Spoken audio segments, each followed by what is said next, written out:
Lweto bila ikinde ng'anyo kod jogo makelo ne ratich oganda koro dwaro ni aput manochuogi mar tayo chenro mar chudo kod riwruok makelo ne ratich oganda KNCHR opedhi e lela listi mar jogo mane gikawo nonro magi kendo chulo ne jatend piny ni owinjo oyud chudo makamano. Bende gidwaro ni oketo kenge makare mag neno ni obila manokelo hinyruok ne oganda okaw ne ndamo mager mar chik. Mission is not an act of courage or goodwill.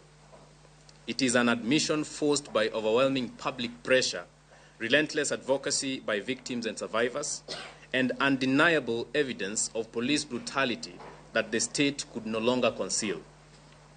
Mr. William Ruto and his government does not deserve applause for a forced apology 2 years later, after innocent Kenyans were abducted, maimed, tortured, and killed under his watch and directive.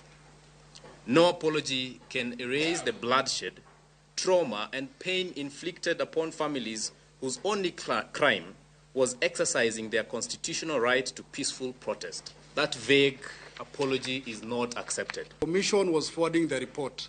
They annexed the names of the victims. So therefore, we expect them to move swiftly from today, give us a framework of how, number one, they will proceed with compensation of those victims.